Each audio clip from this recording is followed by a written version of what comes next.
நடைபெற்று முடிந்த பாராளுமன்ற பொது தேர்தல் முடிவுகள் முழு நாட்டுக்கும் ஏன் எங்களுடைய தமிழினத்துக்கும் பல செய்திகளை கூறியிருக்கிறது.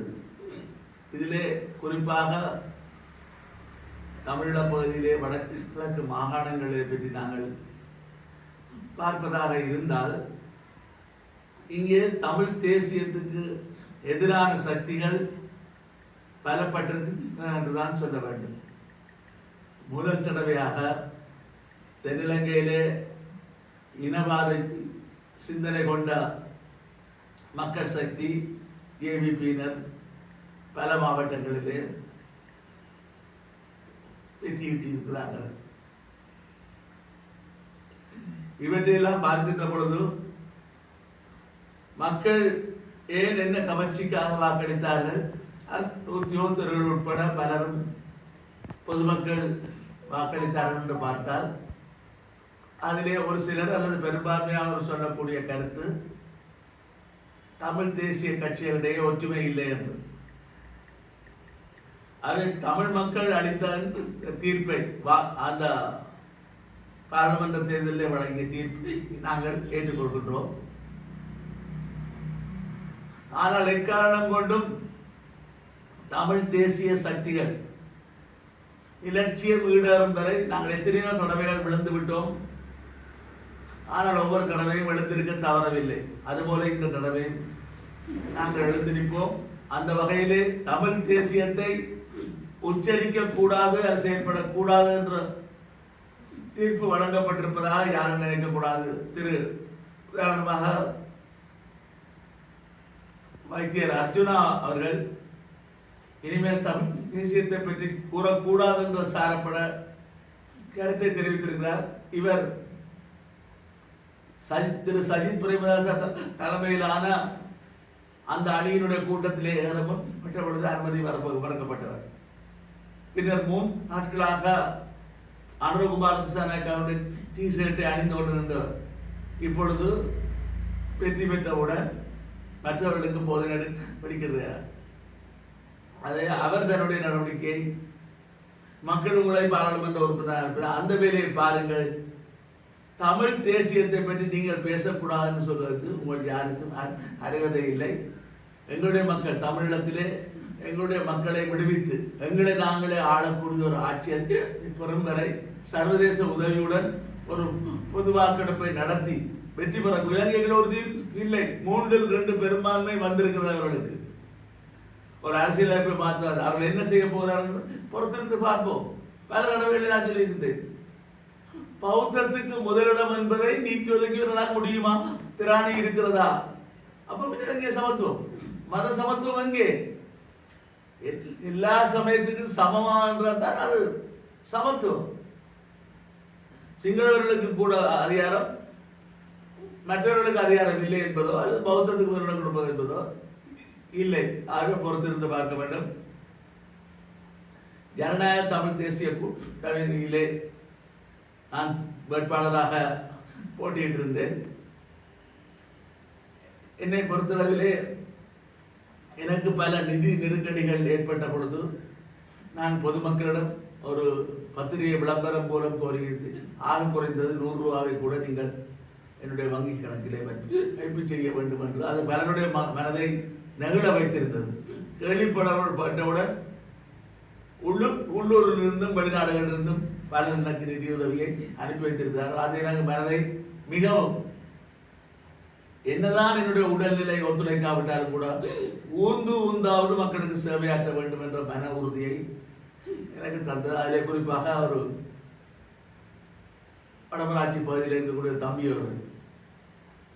அவர் ஒரு செக்யூரிட்டி கார்டாக வேலை செய்வார். அவர் 25,000 தயார் குறிப்பிட்ட எனக்கு மிகவும் அதிர்ச்சியாக போய்விட்டது. அவர் இவ்வாறு பல ஓய்வு பெற்ற அரச ஊழியர்கள் நாங்கள் உங்களுக்கு 500 ரூபாய் போட்டிருக்கிறோம் என்று சொன்னால் இவ்வாறு 5,000, 10,000, 15,000, 1,00,000 என்று நிதி நெருக்கடியை போக்கக்கூடிய அளவுக்கு ஓரளவு பிரச்சாரத்தை செய்யக்கூடிய அளவுக்கு இந்த மக்கள் தந்த ஆதரவுக்கு நான் நிச்சயமாக நன்றியுடன் இருப்பேன். அவர்கள் என்ன நோக்கத்துக்காக அந்த உதவி செய்தார்களோ நான் வெற்றி பெற முடியாவிட்டாலும் கூட என்னுடைய மக்கள் பணி தொடரும். ஆகவே இன விடுதலைக்கான போராட்டத்திலும் நான் தீவிரமாக ஈடுபடுவேன் என்ற வாக்குறுதியை அந்த மக்களுக்கு நான் தெரிவிக்க விரும்புகின்றேன். நான் பாராளுமன்றம் செல்லவில்லை, இருந்தாலும் கூட மாகாண சபை உறுப்பினராக இருந்திருக்கின்றேன். மாகாண சபையில் இல்ல கூட மக்கள் பணி, என்னுடைய மக்கள் பணி தொடர்ந்து இருக்கிறது. ஆகவே அந்த வகையிலே யாழ்ப்பாண மாவட்டத்திலே, யாழ்ப்பாண தேர்தல் மாவட்டத்திலே, யாழ்ப்பாண கிளிநொச்சி அடங்கிய தேர்தல் மாவட்டத்திலே எங்களுடைய ஜனநாயக தமிழ் தேர்தல் கூட்டணிக்கு 22,513 பேர் வாக்களித்திருக்கிறார்கள். அவ்வளவு பேருக்கும் என்னுடைய நன்றிகளை தெரிவிப்பதோடு வடக்கு கிழக்கிலே தமிழகத்திலே 5 தேர்தல் மாவட்டங்கள், யாழ்ப்பாண தேர்தல் மாவட்டம், வன்னி தேர்தல் மாவட்டம், திருவண்ணாமலை தேர்தல் மாவட்டம், மட்டக்களப்பு தேர்தல் மாவட்டம், அம்பாறை தேர்தல் மாவட்டம், அதில் திருவண்ணாமலை தேர்தல் மாவட்டத்திலே நாங்கள் தமிழர் சின்னத்திலே போட்டியிட்ட காரணத்தால் அவர்களுக்கு தான் அந்த வாக்குகள் கிடைத்தன. இருந்தாலும் அது தவிர 65,382 வாக்குகளை ஏனைய 4 தேர்தல் மாவட்டங்களிலும் வழங்கியவர்கள், அதே போல திருவண்ணாமலை தேர்தல் மாவட்டத்திலும் எங்களுடைய 3 தமிழ் ஜனநாயக தமிழ் தேசிய கூட்டணி வாக்களித்த வாக்காளர்களுக்கும் எங்களுடைய விசேட நன்றிகளை தெரிவிக்க நான் கடமைப்பட்டிருக்கிறேன். இந்த தேர்தல் முடிவுகள் ஒரு இறுக்கமான செய்தியை சொல்லியிருக்கின்றது. நீங்கள் ஒற்றுமை படுங்கள் என்ற செய்தியை தான் மக்கள் சொல்லியிருக்கிறார்கள். நாங்கள் 5 கட்சிகள் ஒற்றுமைப்பட்டும் வேலையிலே 5-10 வேண்டும் என்ற ஒரு செய்தியை தான் அவர் சொல்லியிருக்கிறார். ஆகவே நான் இந்த இடத்திலே ஜனநாயக தமிழ் தேசிய கூட்டணியினுடைய உத்தியோகபூர்வ இந்த தேர்தல் சம்பந்தமான உத்தியோகபூர்வ முடிவுகளை அறிவிக்கின்ற எங்களுடைய கட்சியுடைய தலைவர்கள், ஊடக பேச்சாளர் போன்றவர்கள் அதை பற்றி அறிவிப்பது என்ன தீர்மானம் என்றது உத்தியோகபூர்வம் அறிவிக்கப்படும். என்னுடைய கோரிக்கை எல்லா கட்சிகளும் ஒரு நிலையிலே திரண்டு நின்று இந்த சிங்கள பேரினவாத கட்சிகள் வடக்கு கிழக்கிலே தமிழகத்திலே கோலோச்சுவதை நாங்கள் முடிந்தளவு தடுத்து நிறுத்த வேண்டும். அதை எல்லோரும் சாதகமாக பரிசீலிக்க வேண்டும் என்பதுதான் எனது தாழ்மையான அன்பான வேண்டுகோள். அந்த வகையிலே எனக்காக தேர்தல் பணியாற்றியவர்கள், அன்போடு வாக்களித்த அந்த விருப்பு வாக்கள் நாங்கள் எங்களுக்கு ஆசனம் கிடைக்காத காரணத்தால் எண்ணப்படாவிட்டு கூட அந்த விருப்பு வாக்களை அளித்தவர்களுக்கும் நன்றி தெரிவித்து எங்களுடைய அந்த ஜனநாயக தமிழ் தேசிய கூட்டணியினுடைய வெற்றிக்காக அந்த வாக்குகளை பெறுவதற்கு பாடுபட்ட அத்தனை பேருக்கு உளமார்ந்த நன்றிகளை தெரிவித்துக் கொள்கின்றேன். நன்றி, வணக்கம். யாழ்ப்பாண மாவட்ட அமைப்பாளராக இருக்கக்கூடிய முன்னாள் பாராளுமன்ற உறுப்பினர் திரு சந்திரசேகரம் ஊடகங்களில் தெரிவித்த கருத்தை பற்றி நீங்கள் கேட்டிருந்தீர்கள். இந்த வகையிலே சமத்துவம் என்று சொல்லும் இவர்களுக்கு என்ன அருகதை இருக்கிறது, யோக்கியதை இருக்கிறது என்று நான் கேட்க விரும்புகிறேன். என்ன சமத்துவம்? இன்றைக்கு பிரதமராக இருக்கக்கூடிய திருமதி ஹரிணி அமரசூரியா அவர் கலாநிதி பட்டம் பெறுவதற்காக எழுதிய புத்தகம் ஆராய்ச்சி கட்டுரை டிசிஎஸ் சொல்வார்கள். அது ஜேவிபியினுடைய இனவரி நடவடிக்கைகள் என்று சொல்லப்பட்டது. அந்த புத்தகத்தை மும்மொழியில் நீங்கள் வெளியிட தயாரா? ஆகவே இனவரியை பற்றி நாங்கள் இன பாகுபாடு காட்டவில்லை என்று சொல்வதற்கு உங்களுக்கு அருகதை இல்லை.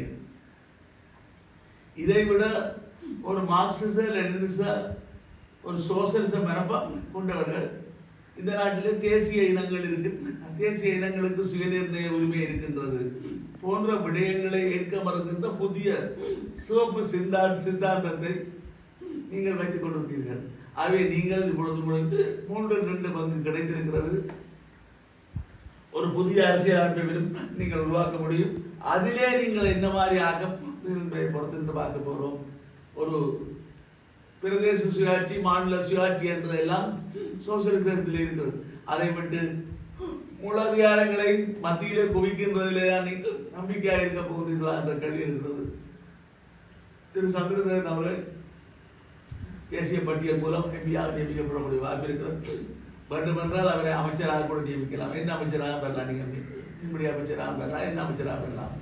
ஆனால் எங்களுடைய மக்களுக்கு ஒரு ஒழுங்காக எங்களுடைய மக்கள் எங்களை நாங்களே ஆளக்கூடிய தீர்வை உங்களால் தர முடியுமா? உங்களால் முடியாது என்பதுதான் எங்களுடைய கருத்து. இலங்கைக்கு ஒரு தீர்வு இல்லை. அதை நோக்கி நாங்கள் சர்வதேச ரீதியாக ஒரு பொது வாக்கெடுப்பை நடத்தித்தான் இதை பெற வேண்டும். அந்த அழுத்தத்தை உங்களுக்கு கொடுப்பதுதான் எங்களால் கூடிய வழி. அந்த வகையிலே புலம்பெயர் தமிழர்களும் தாய தமிழர்களும் இடத்தில் இருக்கக்கூடிய மக்களுமாக சேர்ந்து வேலை செய்ய வேண்டிய ஒரு தேவை கட்டாயம் இருக்கிறது. அதை விட புலம்பெயர் தமிழர்களுக்கு உங்களுக்கு உதவி செய்ய வேண்டும் என்றால் ஒரு நிரந்தர அரசியல் தீர்வு வராமல் எந்த புலம்பெயர் தமிழர்களும் கொண்டு வந்து கஷ்டப்பட்டு உழைத்த பணத்தை கொட்ட மாட்டார்கள்.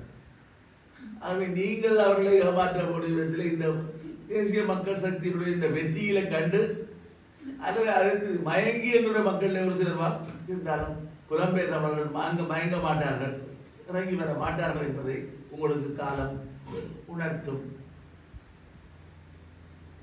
பகுதிகளுக்குள்ளாக வெளிப்படையாகவே தமிழ் மக்களுடைய விடயங்களை அனைத்தையுமே நிராகரித்திருந்தது. தமிழ் மக்களுக்கான ஒரு நியாயமான தீர்வை கூட அவர்கள் வழங்குவதற்கு தயாராக இல்லை. இப்போது 3-2 பெரும்பான்மையோடு ஒரு வரலாற்று வெற்றியை பெற்றிருக்கின்றார்கள். இந்த நேரத்தில் இந்த ஜேவிபி அரசாங்கம் தமிழ் மக்களுடைய இனப்பிரச்சனை தொடர்பாகவோ இல்லை தமிழ் மக்களுடைய அடிப்படை பிரச்சனைகள் தொடர்பாகவோ இல்லை வளர்ந்து காணாமலாக்கப்பட்ட ஒரு விடயங்கள் உள்ளிட்ட பல விடயங்களுக்கு எவ்வாறான ஒரு தீர்வை தரும் என்ற ஒரு எதிர்பார்ப்பு இருக்கின்றது. ஜனாதிபதி வவுனியாவுக்கு வந்த பொழுது காணாமல் போன ஒரு சங்கத்தை 2000 நாட்களுக்கு மேலே போராட்டம் நடத்தி கொண்டிருக்கிறவர்களுக்கு தடை விதித்து விட்டு தான் வந்தார் என்றால், 4 பேரை கண்டு இந்த ஜனாதிபதி தொடை நடக்குகின்றார் என்றால் எவ்வாறு இந்த பிரச்சனை தீர்க்க போறார்கள்? எவ்வாறு காணாமல் போன பிரச்சனைக்கு தீர்வு காண முடியும்? 10,000 ராணுவ வீரர்கள் நாங்கள் தான் எடுத்துக் கொடுத்தோம் ராணுவத்துக்கு என்று சொல்லி இந்த போரிலே 1,00,000க்கு மேற்பட்ட மக்களை படுகொலை செய்து எங்களுடைய சகோதரிகளை கற்பழித்து படுகொலை செய்தவர்களுக்கு எங்களுடைய மக்கள் ஒரு கட்சியிலே ஒரு விதமான அல்லது எங்களுடைய ஒற்றுமையில் காரணத்தை வைத்து வாக்களித்திருக்கிறார். அவை இவர்களை அளவிலே ஒரு புதிய அரசியல் அமைப்பிலே தமிழ் மக்கள் எதிர்பார்க்கக்கூடிய ஏனைய இனங்கள் எதிர்பார்க்கக்கூடிய மலையாள தமிழ் மக்களாக முஸ்லிம் மக்களாக இருக்கிறது அவர்களுக்கான அந்த உரிமைகளை சுதந்திரத்தை வழங்கி ஒரு அரசியல் தீர்வை கொண்டு வருவார்கள் நம்பிக்கை எங்களுக்கு அறவே இல்லை. முடிந்தால் அவர்கள் செய்யட்டும், பார்ப்போம். இதான் நிலைமை. ஆகவே இவர்கள் போன்ற மாதத்திலே வந்துவிட்டார்கள். வேண்டும் என்றால் இந்த 2 மாதத்தில் அவசரப்பட்டு உள்ளூராட்சி மன்ற தேர்தலை நடத்தக்கூடும். இந்தியாவின் நிர்பந்தம் காரணமாக இன்னும் ஒரு 5-6 மாசத்துக்கு பின்னர் மாகாண சபை தேர்தலை நடத்தக்கூடும். எல்லாத்தையும் நடத்தி தாங்கள் பெரும்பான்மையா பதவியை பிடிப்பதுதான் நோக்கமே ஒழிய 3 வருடம் 2 வருடம் 1 வருடம் போதும் எல்லாத்தையும் நிறைவேற்றுவது. அவை 1 வருடத்துக்கு உள்ளே இவர்கள் செய்ய முடியாது என்பதை நாங்கள் உணர்த்திக் கொண்டிருப்போம். 1 வருஷத்துக்கு பின்னர் எங்களுடைய போராட்டங்கள் தீவிரப்படுத்தப்படும் என்பதை நாங்கள் நாட்டு மக்களுக்கு எங்களுடைய மக்களுக்கு தமிழகம் நாங்கள் கூறக்கூடிய ஒரு செய்தி. இப்போ இந்த தேர்தலிலே தமிழ் தேசிய பரப்பிலே என்கின்ற கட்சிகள் ஒரு கணிசமாக ஒரு அங்கீகாரத்தை பெறாத இருக்கிறது. தமிழரசு கட்சி வடக்கு கிழக்கிலே 7 ஆசனங்களையும், தேசிய பட்டியலோட 1 ஆசனத்தையும், ஜனநாயக தமிழ் தேசிய கூட்டணி 1 ஆசனத்தையும் பெற்றிருக்கின்ற ஒரு நிலைமை இருக்கின்றது. ஆக இப்படியான ஒரு நிலையிலே 3-2 பெரும்பான்மையோடு ஒரு தனிப்பெரும்பான்மையோடு இந்த அரசு அமைந்திருக்கின்றது. தமிழ் மக்களுடைய நியாயமான அபிலாஷைகள் இல்லை இனப்பிரச்சனை தொடர்பான தீர்வு தொடர்பாக ஒரு கூட்டாக வலியுறுத்தக்கூடிய ஒரு நிலைமை இல்லாத பட்சத்திலே இது எப்படி தமிழ் சமூகம் எதிர்நோக்க போகின்றது? இல்லை, நாங்கள் எங்களை பொறுத்தவரை புதிய அரசியலமைப்பை கொண்டு வர முற்படுகின்ற பொழுது நாங்கள் எல்லா தமிழ் பிரதிநிதிகளும் தமிழ் பிரதித்துவம் பெற்ற அத்தனை கட்சிகளும் சேர்ந்து என்றால் பிரதித்துவம் பெறாதவர்களையும் சேர்த்து ஒரு யோசனையை சமர்ப்பிப்பதற்கான நடவடிக்கையை நாங்கள் மேற்கொள்வோம். அவை அது அல்ல பிரச்சனை. நாங்கள் கேட்பதை நாங்கள் எல்லாரும் ஒற்றுமையாக கேட்டுவிட்டுடன் அவர் செய்வார் என்றாங்க. ஆனால் ஒற்றுமையாக நாங்கள் கேட்க வேண்டியது ஒரு காலத்தின் கட்டாயம். இந்த கட்சிகள் ஒரு பிளவுபட்டிருக்கின்ற நிலைமை, இந்த அதிகளவான கட்சிகள் ஏற்கனவே கடந்த தேர்தலிலே ஒரு கணிசமாக தமிழ் தேசிய பரப்பில் இயங்குகின்ற கட்சிகள் 1-2 தரப்புகளாக இருந்த நிலைமையிலே இந்த தேர்தலிலே ஒரு பல கட்சிகள் ஒரு கட்சிக்குள்ளிருந்து பிரிந்து பல அணிகளாக இந்த தேர்தலிலே போட்டியிட்ட நிலைமை. அதுதான் தமிழ் தேசியத்தினுடைய பிரதித்துவத்தை இல்லாமல் செய்து ஒரு சிங்கள கட்சியிடம் அந்த பிரதித்துவத்தை மாற்றுவதற்கு வழியமைத்திருக்கிறது. அதை எப்படி பார்க்கணும்? இல்லை, அதுதான் அது யதார்த்தம். அது பல செய்திகளை சொல்லுகின்றது. ஆகவே இந்த தேர்தல் முடிவுகளை வைத்து இதன் பின்னரும் நாங்கள் மாறப்போகிறோமா இல்லையா என்பதிலே தான் இனத்தினுடைய எதிர்காலம் தங்கி இருக்கிறது. ஆனால் அதற்கு சேரக்கூடியவர்களுக்கு சேர்த்து ஒரு அணியாக்குவதற்கான முயற்சிகளிலே நாங்கள் தீவிரமாக ஈடுபடுவோம். தமிழரசு கட்சி தனியொரு கட்சியாக நேற்றைய தினம் அந்த கட்சியினுடைய பேச்சாளராக முன்னாள் பாராளுமன்ற உறுப்பினர் எம்.ஏ. சுமந்திரன் அவர்கள் கூறுகின்ற போது வடக்கு கிழக்கிலே தனிப்பெருங்கட்சியாக தமிழரசு கட்சிக்கு மக்கள் ஆணை தந்திருக்கின்றார் என்ற வகையிலே கூறியிருக்கின்றார். ஆகவே தமிழரசு கட்சியினுடைய இந்த ஒரு தனித்துவமாக அவர்கள் பெற்றிருக்கின்ற அந்த ஒரு ஆணை தமிழ் தேசிய பரப்பில் இயங்குகின்ற கட்சிகளாக சேர்ந்து பயணிப்பதில் அவ்வாறான தாக்கத்தை செலுத்தும். இல்லை, அவர்கள் இவ்வாறு அவர்களுக்கு ஆணை கிடைத்த காரணத்தால் அவர்கள் சேர்ந்து வருவார்களா இல்லையா என்று கேள்விக்குறி. ஆகவே 100% ஒற்றுமை என்பது தமிழக விடுதலை புலிகள் தமிழ் தேசிய தலைவர் மேல பிரபாகரன் இருந்த பொழுது கூட சாத்தியமாகவில்லை. ஆகவே பெரும்பாலான முடிந்தளவு சாத்தியமான ஒற்றுமையை கட்டி எழுப்புவதற்கு முயற்சி எடுப்போம். அதை விட எங்களுடைய கூட்டான கோரிக்கைகளுக்கிலே தமிழரசு கட்சியும் உள்ளடங்கி அந்த கோரிக்கைகளை வைப்பதற்கான தீவிர முயற்சிகளில் நாங்கள் ஈடுபடுவோம். ஸ்ரீதரன் அவர்கள் பாராளுமன்ற உறுப்பினராக தெரிவு செய்யப்பட்டிருக்கிறார். ஏற்கனவே ஸ்ரீதரன் அவர்கள் உள்ளிட்ட பலர் மீண்டும் தமிழ் தேசிய கூட்டமைப்பாக எல்லோருமே இணைந்து செயல்பட வேண்டும் என்ற ஒரு கோரிக்கையை விடுத்திருந்தார்கள். இப்போது தமிழரசு கட்சி வடக்கு கிழக்கிலே ஒரு ஒரு கட்சியாக அங்கீகாரம் பெற்றிருக்கிற நிலையிலே ஒரு தமிழ் தேசிய கூட்டமைப்பாக அதிலிருந்து வெளியேறியவர்கள் வர வேண்டும் என்ற அழைப்பு விடுக்கப்பட்டால் உங்களுடைய நிலைப்பாடு? அவர்கள் எல்லோரும் சேர்ந்து வேலை செய்யணுடைய இவற்றால் பாரதி பெற்ற சின்னத்தில் வாராண்டல்ல. ஒற்றுமைக்கு நாங்கள் சாதகமாக அழைப்பு விடுத்தால் நாங்கள் சாதகமாக பரிசீலிப்போம். ஒன்றுபட்டு வேலை செய்வது என்பது ஒரு பொருத்தமான நடவடிக்கை. மக்கள் அதை விரும்புகிறார்கள். அதை நாங்கள் அதுக்கான சாத்தியக்கூறு நாங்கள் ஆராய்ந்து உரிய நடவடிக்கை நாங்கள் மேற்கொள்வோம். அதோடு இந்த பாராளுமன்ற பொதுத் தேர்தலிலே வடக்கு கிழக்கு மாகாணங்களிலே தேசிய மக்கள் சக்தி பெருவெற்றி பெற்றது. முழுவதையும் துடைத்து கொண்டு போய்விட்டது என்று உங்கள் மக்கள் அஞ்ச தேவையில்லை, கவலைப்பட தேவையில்லை. தேசிய மக்கள் சக்தி ஒற்றையாட்சியை வலியுறுத்தி நிற்கக்கூடிய கட்சி. அதற்கு எதிராகத்தான் பலமான வாக்குகள் ஏனையவர்களுக்கு வழங்கப்பட்டிருக்கு. உதாரணமாக யாழ்ப்பாண மாவட்டத்தில் 80,000 வாக்குகள் தேசிய மக்கள் சக்தி என்றால் ஜேவிபியினருக்கு, ஒரு 50,000க்கு மேற்பட்ட வாக்குகள் எதிரணியிலே வழங்கப்பட்டது. ஆகவே அது ஒற்றையாட்சி நிராகரித்து இதில் பல சமஸ்தியை கோரி நிற்போம். இதே போல்தான் மட்டக்களப்பு மாவட்டத்திலும் 3 இடங்களை பெற்ற தமிழரசு கட்சி சுமார் 98,000 வாக்குகள் பெற்றிருக்கின்ற நிலையிலே ஏனைய இடங்களிலும் கூட அம்பாறையிலே சிங்களவர்களுடைய எண்ணிக்கையை கழித்து பார்த்தால் எங்களுடைய தமிழ் மக்கள் தெளிவாக ஒற்றையாட்சியை நிராகரிக்கின்ற தீர்மானத்தை தான் இந்த ஆண்டும் எடுத்திருக்கின்றார்கள் என்ற ஒரு மகிழ்ச்சியான செய்தியை நீங்கள் பகிர வேண்டும். ஆகவே இதில் வரமுடைய வேண்டிய அவசியமில்லை. ஒற்றையாட்சி அரசியல் அமைப்பை அவர்கள் மீண்டும் கொண்டு முற்படுகின்ற பொழுது அந்த ஒற்றையாட்சிக்காக வாக்களித்தவர்களும் மனம் அர்த்தம் அடைய வேண்டிய நிலைமை ஏற்படும் என்பதை சுட்டிக்காட்ட விரும்புகிறேன். உதாரணமாக யாழ்ப்பாணம் மாவட்டத்தில் 80,000 வாக்குகள் தேசிய மக்கள் சக்திக்கு கிடைத்திருக்கின்றது என்றால் அதிலே திரு டக்ளஸ் தேவானந்த் அவருடைய இபிடிபியினருடையதும் திரு அங்கையனுடைய வாக்குகள் கணிசமான வாக்கு சுமார் 40,000க்கு மேற்பட்ட வாக்குகள் அவர்களுக்கு சென்றிருக்கின்றன. இது ஒரு தமிழ் கட்சிகள் ஒற்றுமைப்படவில்லை என்று விரக்தியிலே போனவர்களும் சேர்த்துத்தான் தேசிய மக்கள் சக்தி இந்த மகத்தான வெற்றியை பெற்றிருந்ததை ஒழிய அவர்களுடைய அந்த ஊழல் மரபு போன்ற விடயங்களிலும் ஒரு சிலர் மயங்கியிருக்கிறார்கள். அவர்கள் வந்த பின்னர் ஊழலுக்கு ஊழல்வாதியை நியமித்திருக்கிறார்கள். அது போன்ற விடயங்களில் காலம் செலுத்தியிருந்தால் மக்கள் புரிந்து கொள்வார்கள்.